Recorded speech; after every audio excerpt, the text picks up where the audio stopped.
పెట్టి చాలా మాటలు మాట్లాడాడు చంద్రబాబు నాయుడు. చంద్రబాబు నాయుడిని స్పష్టంగా అడుగుతూ ఉన్నాం, ఎన్నిసార్లు మీరు మోసం చేసే ప్రయత్నం చేస్తారు? ఆంధ్రుల పట్ల తెలుగుదేశం పార్టీ ఆంధ్రప్రదేశ్ ప్రజానీకాన్ని ఎందుకు ముమ్మారు మోసం చేసి నాశనం చేసే కార్యక్రమాన్ని చేపట్టింది? ప్రత్యేక ప్యాకేజీని తీసుకొచ్చాం, ప్రత్యేక హోదా కంటే మెరుగైనది ఇదని చెప్పే ప్రయత్నం చేస్తూ ఉన్నారు. సవాలు విసురుతూ ఉన్నాం ప్రజల పక్షాన. దీన్ని మీరు నిరూపిస్తారా? అసలు ప్రత్యేక ప్యాకేజీ అనే దానికి ఎక్కడైనా ఎగ్జిస్టెన్స్ ఉందా? సమాధానం చెప్పమని చంద్రబాబు నాయుడికి, అతనికి వంతబాడే వెంకయ్య నాయుడికి, అట్లాగే బాకాదారులు ఉంటారు తెలుగుదేశం పార్టీలో, వాళ్ళకు కూడా అడుగుతూ ఉన్నాం, ఎక్కడైనా కేంద్ర ప్రభుత్వం దగ్గర ప్రత్యేక ప్యాకేజ్ అనే మాట ఉందా? స్పెషల్ ఫైనాన్షియల్ అసిస్టెన్స్ అనే మాట ఉందా? చెప్పమని కోరుతా ఉన్నాం. చట్టబద్ధత, చట్టం చేపిస్తామన్న మాటలన్నీ కూడా ఎవరిని మోసం చేద్దామని చంద్రబాబు నాయుడు గారిని ఇంకో మాట అడగాలనుకుంటా ఉన్నాం. కాంగ్రెస్ పార్టీని మీరు దూరం పెట్టండి అని పిలిపించారు. దేశభక్తుడు, స్వాతంత్ర సమరయోధుడు, ఆడి తప్పనివాడు, సత్యాన్ని పలికే చంద్రబాబు నాయుడు గారు వారు పిలిపించారు. ఆ చంద్రబాబు నాయుడిని తయారు చేసింది కూడా కాంగ్రెస్ పార్టీనే. అతన్ని మంత్రిని చేసింది, ఎన్టీ రామారావు గారు అల్లుని చేసింది కూడా కాంగ్రెస్ పార్టీనే. తను విభజనవాదిని స్పష్టంగా ఒప్పుకున్నాడు చంద్రబాబు నాయుడు. ఎంత చక్కగా అబద్ధం ఆడతాడు బాబు గారు. రామారావు లాగా నన్ను గుర్తుపెట్టుకోండి, నా జీవితానికి అంతేదని అందరినీ వేడుకున్నాడు. మిత్రులారా, ఎట్లా మర్చిపోతారు? రామారావు పేరున్నంతకాలం రామారావుకు వెన్నుపోటు పొడిచిన వాడిగా చంద్రబాబు నాయుడు చరిత్ర శిలాక్షరం. గాంధీజీ పేరుతో పాటుగా గాంధీని అన్యాయంగా పొట్టన పెట్టుకున్న మతత్వవాది గాడ్సే పేరు కూడా శిలాక్షరం. ఎప్పుడు నాకైతే వ్యక్తిగతంగా ఆశ్చర్యంగా ఉంటుంది, చంద్రబాబు నాయుడు నడి రోడ్డు మీద ఆఖరికి చెప్పులతోనూ కోడిగుడ్లతో కొట్టిన మనిషి, అతని చావుకు పరోక్షంగా కారణమైన మనిషి, అతని ఫోటో కూడా ఎక్కడా పెట్టకుండా బహిరంగ ప్రాంతాల్లో తప్ప ఇంకెక్కడా చూపించకుండా పేరు కూడా వాడిని పెద్ద మనిషి రామారావు గారి గురించి మాట్లాడడం విడ్డూరంగా అనిపిస్తుంది నాకు. రామారావు గారిని కాంగ్రెస్ పార్టీ ఏమో చేసింది కాబట్టి కాంగ్రెస్ పార్టీ తృణీకరించారు అని నువ్వు చెప్పుకొచ్చావు చంద్రబాబు. రామారావు ద్వారా తృణీకరించాల్సి వస్తే నామరూపాలు లేకుండా తరిమి కొట్టాల్సింది నిన్ను మాత్రమే స్పష్టంగా చెప్పాలనుకుంటా ఉన్నాం. రామారావు ఉదంతం తర్వాత పలుమార్లు కాంగ్రెస్ పార్టీ రాష్ట్రంలో గెలిచింది, పరిపాలించింది. ఇప్పటికైనా ధైర్యంగా చెప్పగలవా అని ప్రశ్నిస్తూ ఉన్నాం. ఈ రాష్ట్రం నష్టపోవడానికి కారణం ఎవరు? నీ కాళ్ళు కూడా పట్టుకున్నాం ఆ రోజున. ఇచ్చిన ఉత్తరాన్ని వెనక్కి తీసుకోమని అసెంబ్లీ సాక్షిగా రికార్డు అది. అసెంబ్లీలో మాట్లాడకుండా 2 కళ్ళు తెలంగాణ ఆంధ్ర నాకని చెప్పి పారిపోయిన నువ్వు మాతో మాట్లాడే ప్రయత్నం చేస్తూ ఉన్నావు. ఈ నిమిషానికైనా అసలు నీకు ధైర్యం ఉందా ఈ రాష్ట్రం ఒక్కటిగా ఉండాలని చెప్పడానికి? ఇచ్చిన ఉత్తరాన్ని కట్టుబడి ఉన్నాం. అదేంటంటే ఈ రాష్ట్ర విభజన అని చెప్పిన నువ్వా మాతో మాట్లాడేది? నింద మోస్తూ ఉన్నాం. ఆ నిందకు తగిన ప్రతిఫలాన్ని కూడా ఆల్రెడీ పే చేస్తున్నాం. మాకు నువ్వు కొత్తగా చెప్పాల్సిన అవసరం అంటే ఏంది లేదు. ఈ రాష్ట్రానికి మేలు చేశాం, సాధించుకోలేని అసమర్థుడు నువ్వే ఒప్పుకుంటున్నావు. అసమర్థ అవినీతి రాజకీయాలు చేశామని బహిరంగ సవాలుకు సిద్ధమా చంద్రబాబు నాయుడు? సమర్థత పైన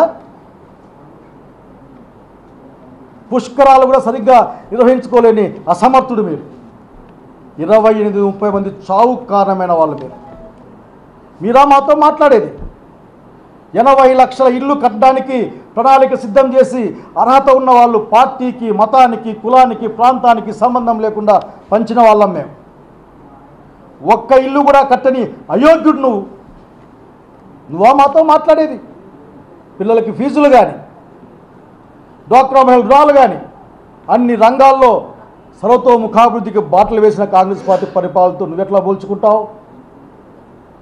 మీ యొక్క కలెక్టరేట్ మీటింగుల్లోనే, కలెక్టర్ల మీటింగుల్లోనే, మీ పార్టీ మీటింగ్లో మీరు రేటింగ్లు ఇస్తూ ఉన్నారు. ఏ మంత్రి ఎంత అవినీతిపరుడు, ఏ శాఖ ఎంత అవినీతితో కూరుకుపోయింది, మున్సిపల్ శాఖనా, రెవెన్యూ శాఖనా, చెప్పుకోవడానికి సిగ్గేయడం లేదయ్యా. నీ కాకి నంబరు పెట్టాడట, ఫోన్ చేస్తే డబ్బులు ఎనిక్కిస్తున్నారట.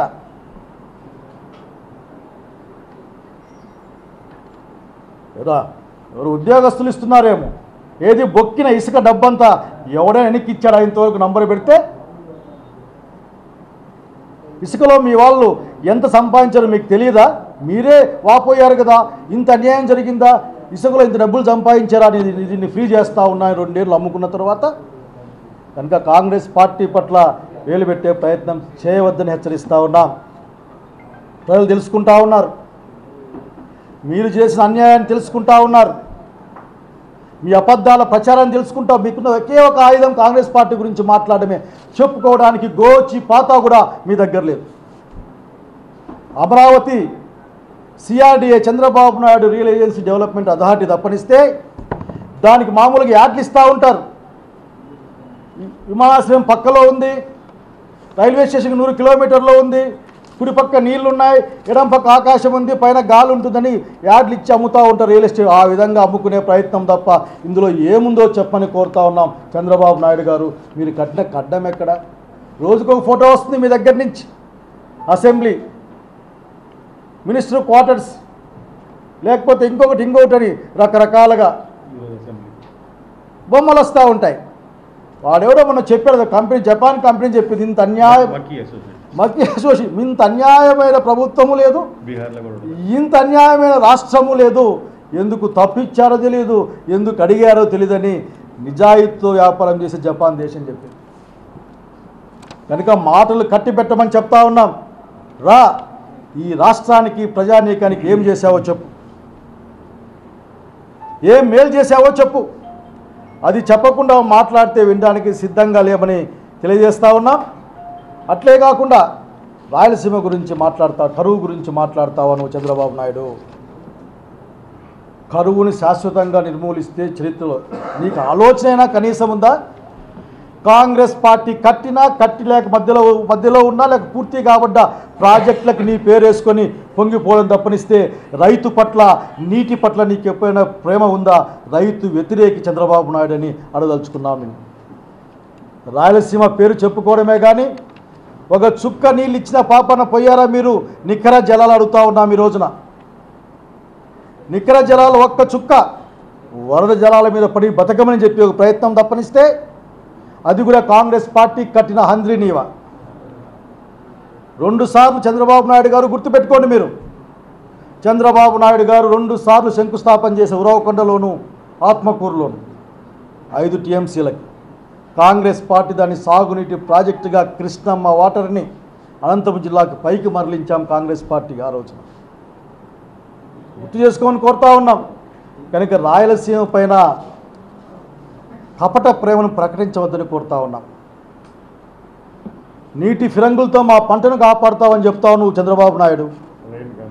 అమాయకులం మేము, రెయిన్ గన్లు పెట్టి మా పంట కాపాడుతారని చెప్తాం. 300 కోట్లు ఖర్చు పెట్టావని చెప్తాం. 30 కోట్ల పంట రాలేదయ్యా అక్కడ. అసలుకి ఎండే చెట్ల మీద నీళ్లు కొడితే ఏమవుతుందో తెలియని గొప్పవాడి నువ్వు. సేద్యం తెలిస్తే కదా నీకు. పంట ఎండిపోతూ ఉంటే నీళ్లు కొట్టాడు ఈయన.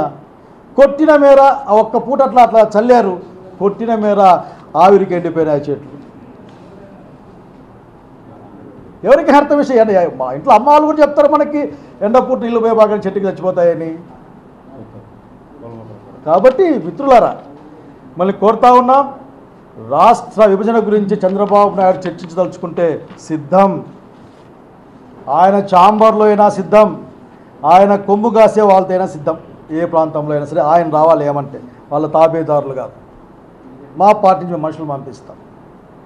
విభజన సమయంలో మేమందరం అధికారాన్ని పోగు సిద్ధపడ్డాం. కొద్దిమంది తప్పో ఒప్పో,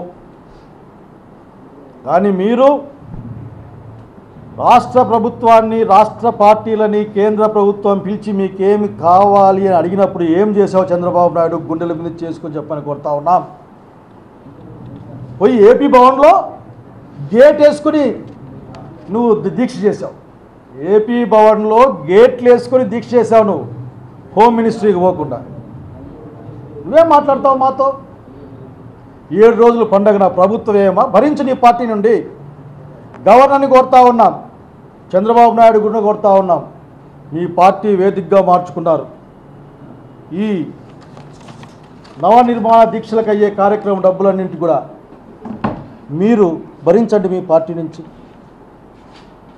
అంతా మీదే కదా. కాంగ్రెస్ పార్టీ మీద బురద పోయడం, లేదంటే మా మీద బురద పోయడం, బతకాలని ప్రయత్నం చేయడం. కాబట్టి రేపు రాహుల్ గాంధీ గారు వస్తూ ఉన్నారు. ఒక ఆయన మాట్లాడతారు. ఈ మధ్యన ఆయన మంత్రి అయ్యాడు, వాళ్ళ నాన్నగారు చేస్తే. రాహుల్ గాంధీకి ఏం పని? అసలుకి ఆశ్చర్యంగా అనిపిస్తుంది. ఇట్లా ఏం మాట్లాడతారు వీళ్ళు అని. అంటే వీళ్ళ అసమర్థతను చూస్తూ ఊరుకో ఉండాలి, వీళ్ళ అవినీతిని చూస్తూ ఊరుకో ఉండాలి, వీళ్ళ అబద్ధాలను చూస్తూ ఊరుకో ఉండాలి. ఆంధ్రప్రదేశ్ ప్రజానీకానికి జీవకరైన ప్రత్యేక కేటగిరీ హోదాని మీ యొక్క కేసుల నిమిత్తం మీరు వదిలి వేశారని ప్రజలు అనుకుంటా ఉన్నారు. అనేక మంది క్లెయిమ్ చేస్తూ ఉన్నారు. మీరు మాత్రం నోరిప్పరు. మా కోసం వచ్చారా మీరు పరిపాలన సాగించడానికి ఇక్కడికి? మరి ఎందుకు అంత పెద్ద ఇల్లు కట్టుకున్నావు చంద్రబాబు నాయుడు అక్కడ? మళ్ళీ అది క్యాంపు కార్యాలయం జీవో ఏం చేయాలి? అసలు ఎవరిని మోసం చేద్దామని పాత్రికేయ మిత్రులు కోరుతా ఉన్నా. హైదరాబాద్లో ఆయన కట్టిన ఇల్లు క్యాంపు కార్యాలయం అట. దేనికి క్యాంపు కార్యాలయం అక్కడ హైదరాబాద్లో? ఇందులో ఏమైనా విఘ్నత ఉందా మిత్రులారా? ఇక్కడ ఇల్లు కట్టుకొని ఇది నా క్యాంపు కార్యాలయం పెట్టుకున్నట్టు ప్రభుత్వానికి 1,00,000 2 లక్షలు మిగులుతాయి అనుకోవచ్చు. కానీ హైదరాబాద్లో క్యాంపు కార్యాలయం దేనికి? ఉంటే గెస్ట్ హౌస్ పెట్టుకోవచ్చు. പക്ഷേ ఎక్కడ లేదు అటువంటి ఆచారం. నేను ఎక్కడ చూడలేదు. ముఖ్యమంత్రులకు రాష్ట్రాల్లో గెస్ట్ హౌస్లు ఎక్కడ నేను చూడలేదు. అది క్యాంపు కార్యాలయం అంటే ఆ ఖర్చు కూడా, అంటే ఈయన ఇంటి ఖర్చు వంటి ఖర్చు కూడా ప్రభుత్వంలో పెట్టే కార్యక్రమం తప్ప ఇంకోటి కాదన్న సంగతి గమనిస్తూ ఉన్నారు. ప్రత్యక్షంగా చెప్తా ఉన్నాం, రాహుల్ గాంధీ గారి సభ మీ గుండెల్లో నిద్రపోతుంది. రాహుల్ గాంధీ గారి సభ వారు చేయబోయే వాగ్దానం, ఆ భరోసా ఆంధ్రప్రదేశ్ ప్రజానీకాన్ని ధైర్యంలో ఉంచుతుంది.